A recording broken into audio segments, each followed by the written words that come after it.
So I left this on the whole time. Yeah, so I left this on. I just walked to the grocery store and I got kind of one of my favorite little meals, which is just like salami and cheese with a batard. So this is Calabrese, Columbus, salami. Now this definitely isn't like the highest grade. It would probably be wiser, like if you want more fresh salami, go to Whole Foods and just get them to cut it fresh. But we do have the batard here. I just like cut it with a knife from inside. I'm probably gonna break it. Hold on. Yeah, that's like a big slice. I don't need all of that. I just take the cheese in half, just like this. It's a meal I've been eating since I was in like kindergarten. It's just like something I would get before I went to school. Like I just go to the grocery store right before school and just pick it up.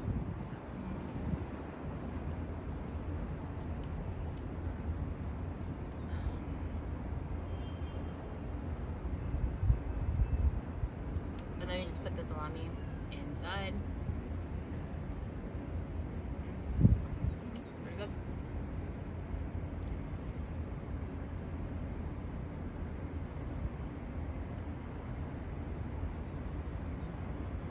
It's good. It's very happy.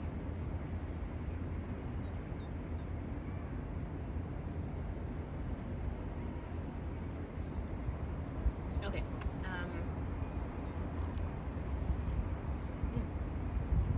Yummy. Okay.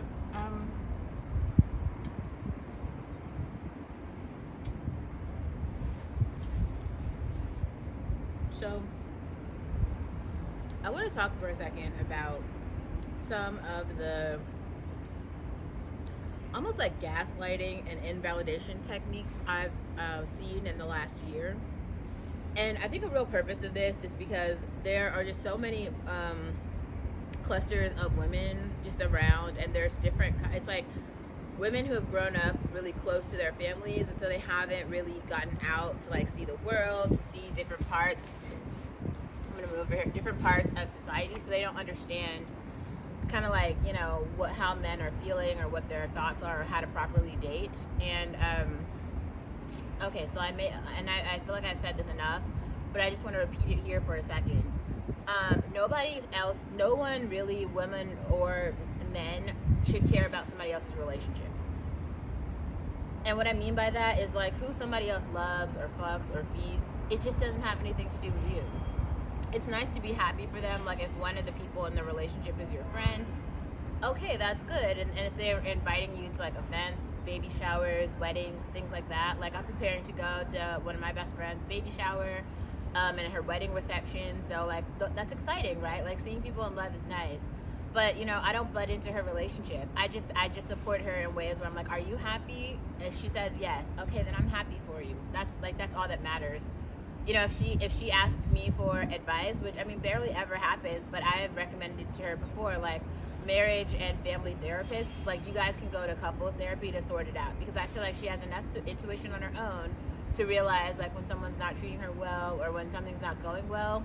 And she said that she loves this person, so you know, I hope that they're happy in their marriage, right? Like she loves her husband, and like that is I think that they could work it through if they want to. If both of them come to a point where they're like they can't work it out, divorce is a thing, and then they'll move on. But I will still like my friend will still be my friend. Like her relationship with that other person will not impact my relationship with her, if that makes sense.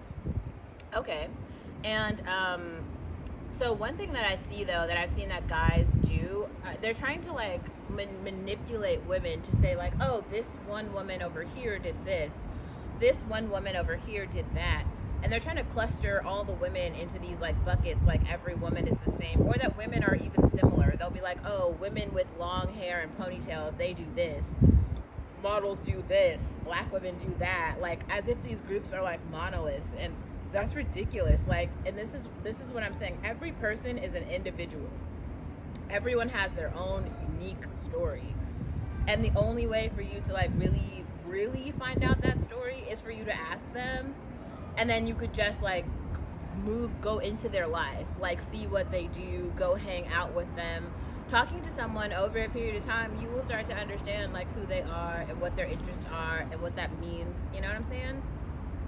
So, but one thing I've seen men do is they'll start to tell women all these lies, like, oh, I like you, oh, I'm interested in you, oh, I want a relationship with you. This, like, and they don't, but they're just saying that because they want sex. And then women get hurt because they give the sex and then they get nothing in return. But then the men realize if they don't tell the lies, they won't get the sex, and so they'll just tell the lies. But then people start getting hurt, and it's all these things. It's all these things, and it's very complicated because I feel like some men, they feel like, oh, well, I can lie to women of this particular group, and not to this particular group because this group has power and this group does not. But every single woman has power and value, whether you believe it or not. And like, honestly, I think a lot of men are under a false like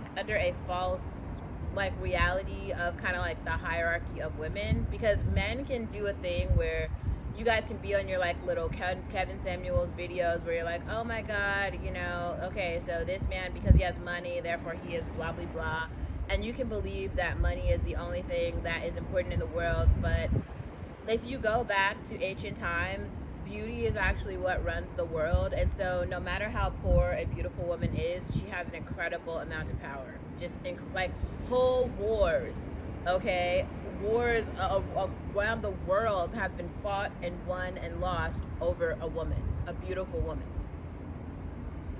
And whether or not some of you losers believe it or not, a lot of these women have been black women. So feel your feelings, like believe whatever you want about an American beauty standard or a fucking magazine, but like there's also the real world, okay, and real history.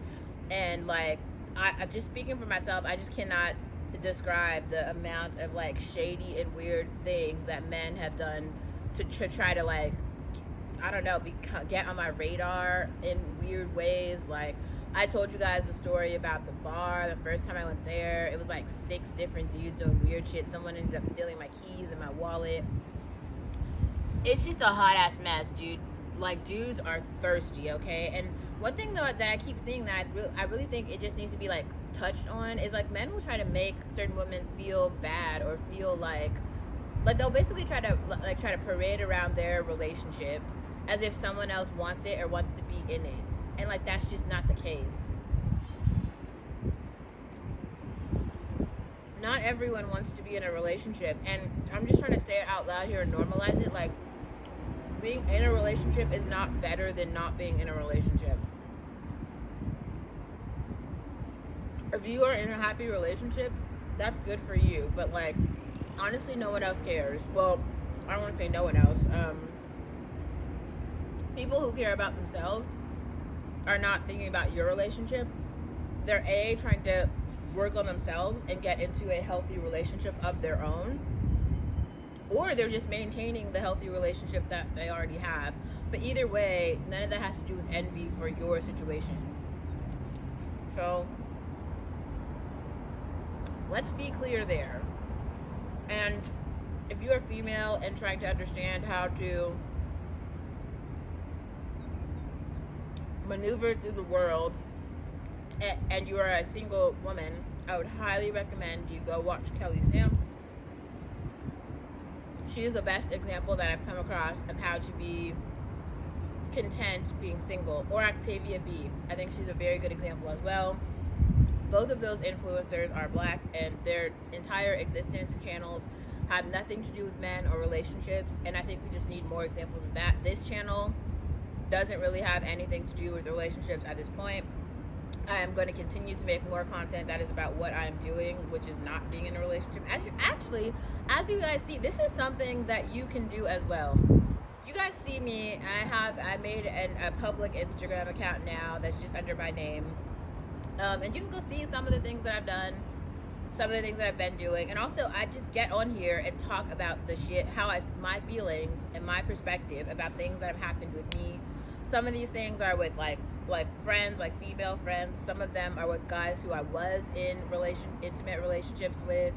Some of them are about people that I've worked with. Some of them are about experiences I've had with family. Like they're all different experiences, But the entire channel is like, because I'm a whole human, right? So I have multiple facets of my life. Some of them are like friendships, some of them are sexual relationships, some of them are familial relationships, some of them are collegiate experiences, some of them are people I know from academia. I have a well-rounded life because I'm a full human person. I just happen to be black and female, right? But like my existence is not about one of them. And I do think it's kind of sad because some of these like lifestyle influencers, they only have one aspect of their life where it's like talking about a TV show, but their whole life is based on talking about the TV show. That's not a well-rounded life, and honestly, that's unhealthy. The people who are playing video games for 20 hours a day, that's unhealthy as well. They don't go outside. You know, it's like, come on, like what I'm trying to show you is, which is like I go out at night and sometimes I'll write a song or I'll just dance. And I don't plan this. I just think about like, okay, what do I want to do on this particular day, and then I go do it. And that's what I do.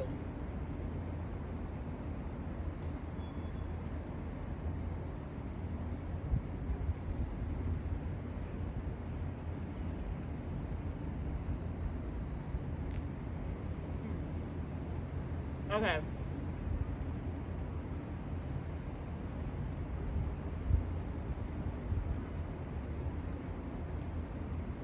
I also want to talk for a second about culture.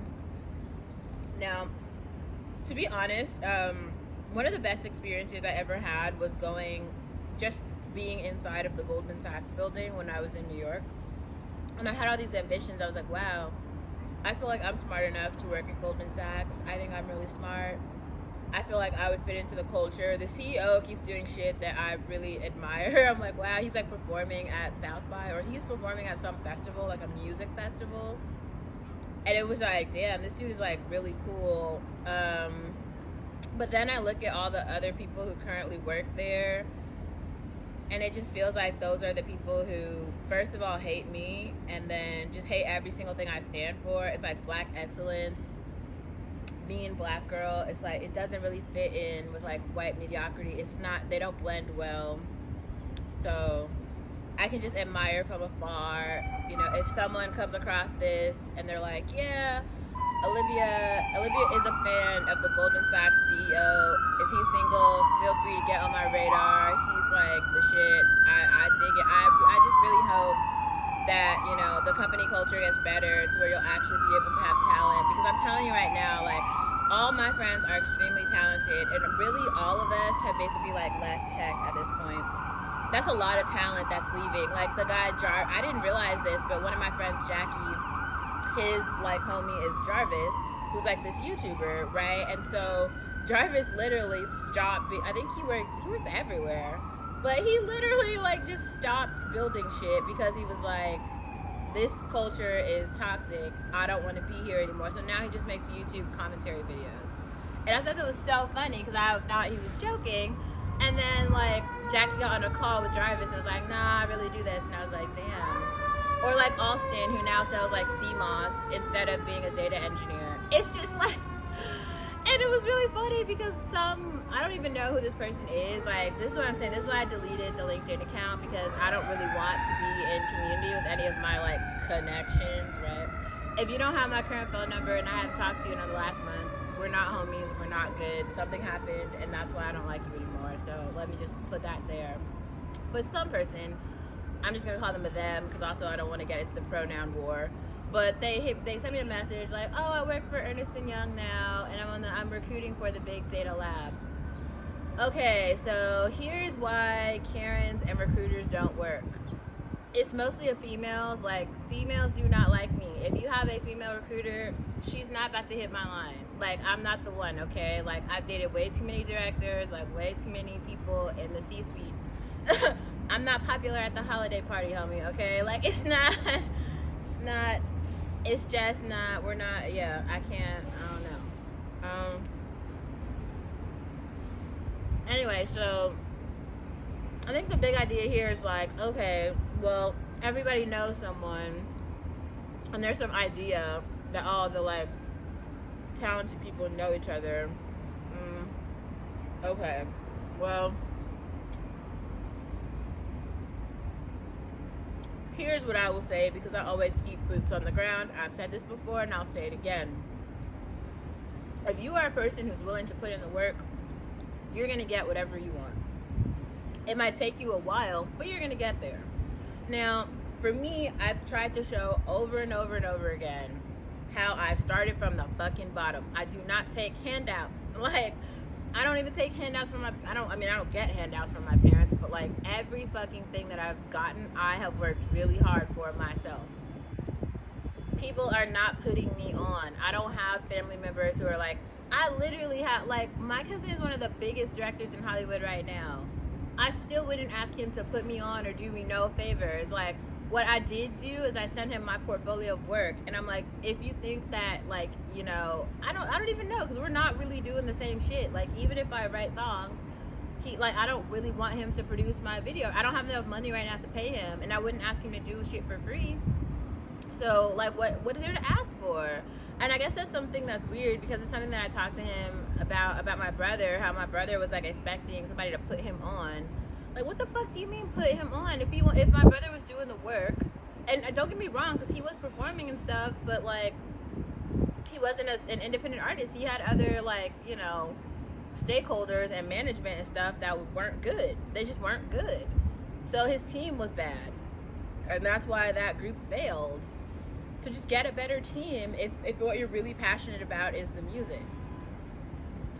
But, like, if you like the music, then keep putting out the music, right? Like, that's it. Like, it's not that complicated. Just keep putting out the music if that's what you like. Nobody can stop you from doing that. I released a song on my own. There was nobody who helped. I wrote it myself. I recorded it myself on GarageBand. That's it. Like, you don't have to wait for other people. You don't have to, like, you know, hope and wish for other niggas to try to do stuff for you. Do it for yourself.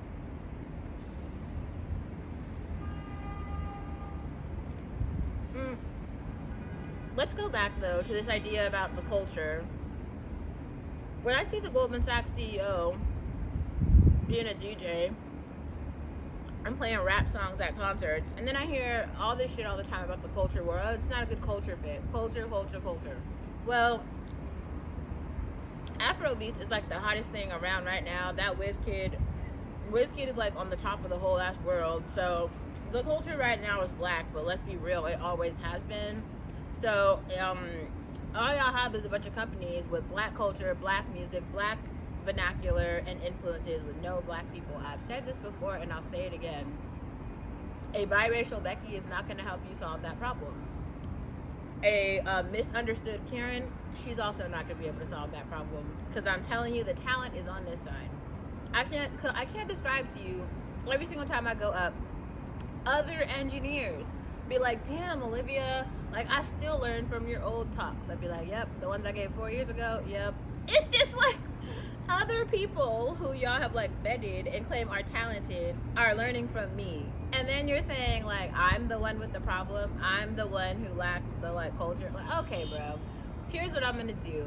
I'm gonna keep making resources and just explaining shit for other people, because I've really tried hard. Last year I tried to disappear. I was like, let me just like eat a crepe. You feel me? Like, that's all I wanted. Bitch, I tried to eat a crepe, couldn't even do that. It was like drama eating a fucking crepe. Like, let me try to just go to Brazil and just kick it for a minute. That was actually good. Let me not lie. That was good. But some other parts not so good. A bitch be trying to lay low, and I can't even do that. So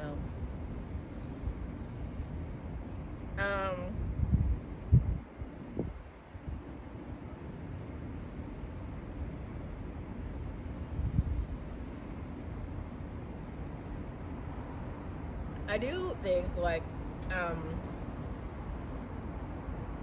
I actually had something and I was going for it.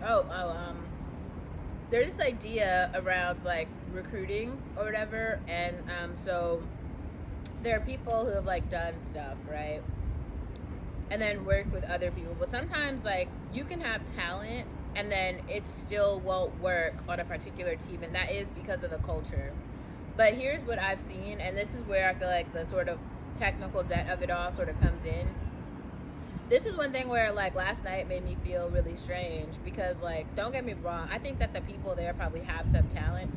I know for sure those people are not like the most talented people because there's no like just at some of the places in where I've been and hung out with the real talented people, like for instance at the New York Times they have a data science team, right? So the chief data scientist has a whole group that he runs. It's just like a coffee meetup for data scientists, right?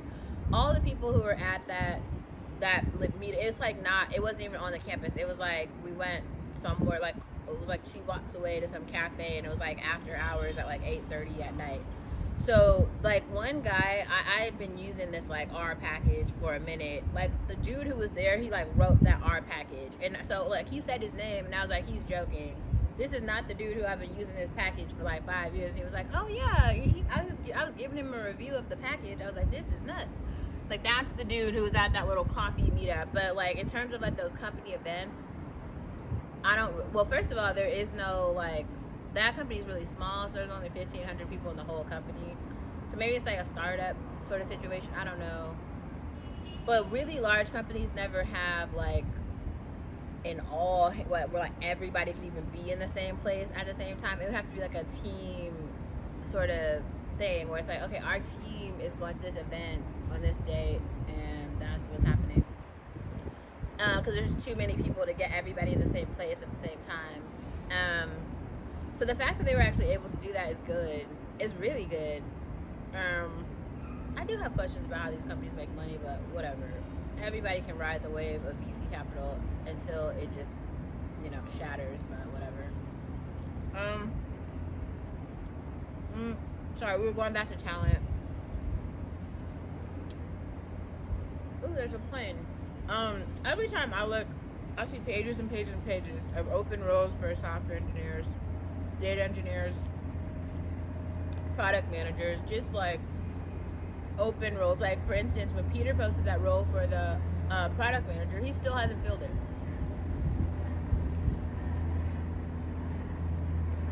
Now, in my mind, I'm trying to understand like who is better than me? Who?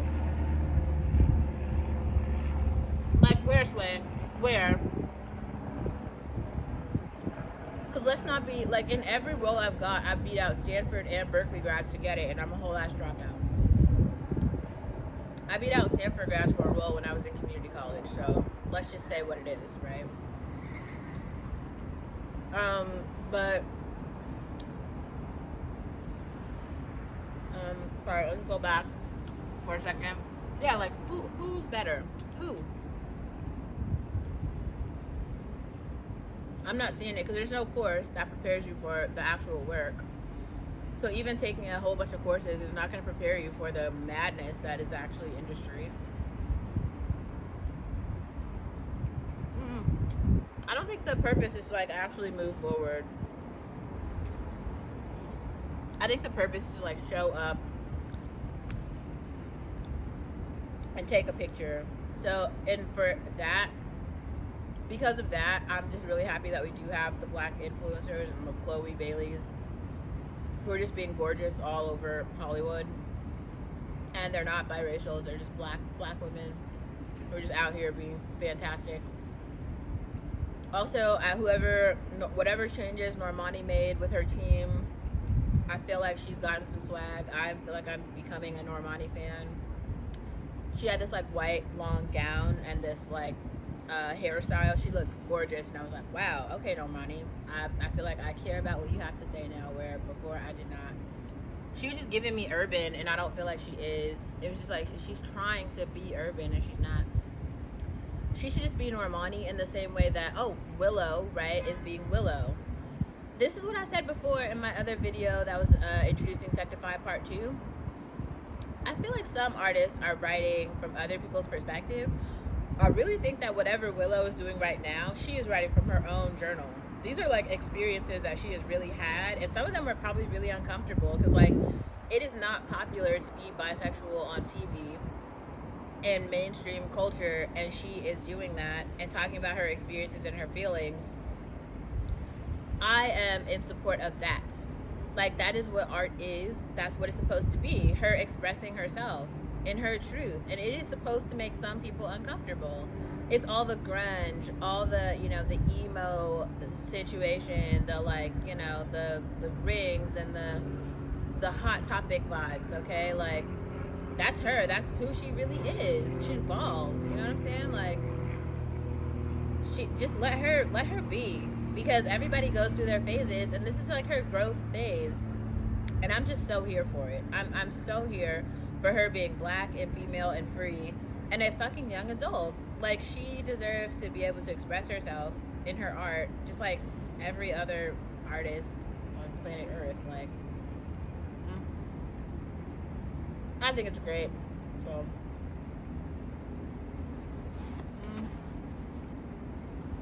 oh,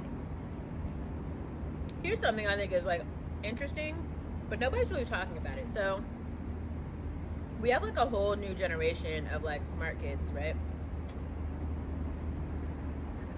Smart kids who are coming up and who are gonna hold spaces and places, all different spaces and places, but spaces and places nonetheless. And I don't think those like C-suite level execs understand that like the new generation of people is not like them. So I watched okay, what is it? It's on Hulu. It's about the Theranos girl, that show that's about the Theranos girl. I think that was I think it was very well made. I think it showed like sort of like the ruthlessness that she was forced to have just as a female. I'm gonna take her race out of it, but as a female, being a founder and chasing the bag, like, that bitch did it. She chased the bag, and she showed like how ruthless you have to be. This is another reason why I just have no ambition to be like a founder or a company owner. It's like, who wants to be that ruthless all the time? I mean, this bitch had to lie about everything. She had to lie about her product at every single stage. She had to like sugarcoat investors and make them feel good. There were people who didn't believe in her. And then there were some people, like, don't get me wrong, there are some guys who were on the board of supervisors, and they were like, yeah, her numbers are faulty. But because she had like this personal relationship with like the people who were writing the checks, they were like, we don't believe you, and they fired the dude who was telling the truth. I mean, that's another problem, but that bitch chased the bag. So if you want to know how to get the bag, she has a manuscript that you can just follow. Lie, lie, lie, lie, lie, lie, lie, lie, lie, lie, lie, lie, and they will give you the bag. Learn how to fake a prototype, okay? Get a little picture and be like, this shit works, with no engineering behind you. Also, let's talk about how the real ass engineers there were really trying to build shit and be ethical, but you can't turn sand into wine, bro. You know what I'm saying? Like, they were trying real hard, and I felt bad for that one engineer, like the Asian dude who had the family, and he was like, you know, in charge of like, he's like a hardware engineer. He was working all the fucking time. He was working like 24 hours a day. He couldn't even see his family at all. He was working for her all the time, and she asked him to do hella unethical shit, like with with like those user interviews with dying patients on dialysis. It was just like, fuck, like, yeah, this is what is required. Like, this is what is being asked. But I think the one thing I do want to like really encourage people to look at, like, if you actually watch the show and you're trying to understand like where I'm coming from. Okay, so think about after she gets funding from the fat dude, and then the fat oil dude. Okay, so then so she's trying to hire a designer, and this was like the designer. It was like a trans woman who was a designer at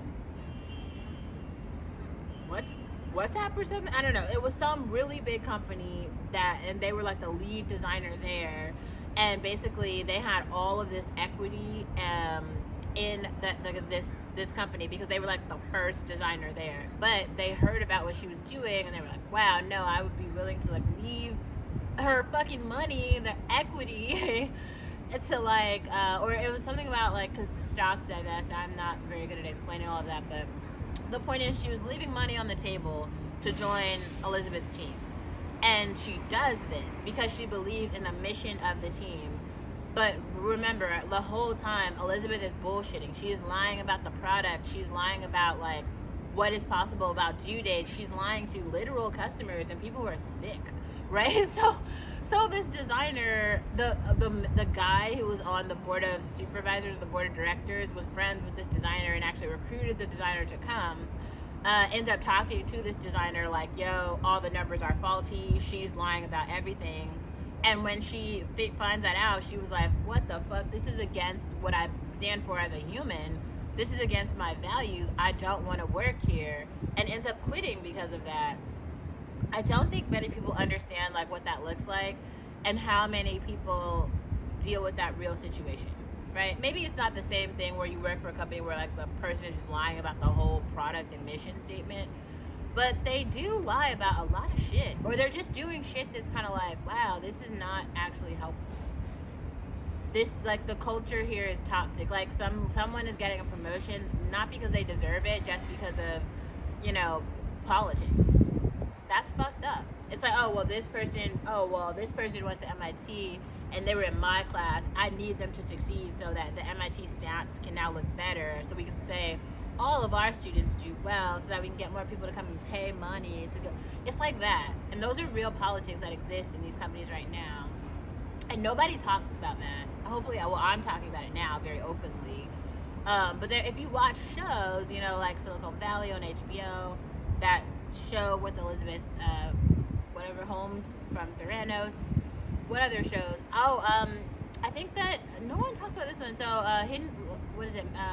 Many Fires Everywhere. The one with Kerry Washington. Is it called Hidden Fires Everywhere? Was something about fires everywhere. Little Fires Everywhere. Yeah. I feel like that one talks about the politics of womanhood and race, class, and culture in ways that people might need to understand, because that does play into work. You see how like Reese Witherspoon in that show, she actually was not talented enough to become a journalist at the New York Times, but her whole dream in life was to become a journalist at the New York Times. But like, I think other people too who are not in journalism do not understand like how difficult it is to make a way for yourself in journalism. Because there's other, like, I was simply on the data engineering team. I was not a writer, and I try to make that very, very clear. Like, I am a bad writer. I'm okay with saying that. But the more that you write, you will get better. So, like, the more I write, I become a better writer. But, like, I've seen good writing, and I've met these writers, and I've talked to them. I know for a fact I'm not a good writer. And it's okay. Like, I'm not crying about it. If I really have the ambition to become a New York Times journalist, I will. But like, I mean, that's not my goal, but I do want to become a better writer, just because like I know now what it takes where I didn't know what it takes before. So like, half the battle is just identifying where you are and what the you know, where the bar is, and you know, just figure out how to meet the bar. Okay, so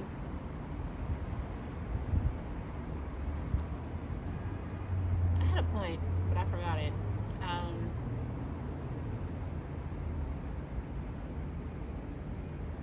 Oh,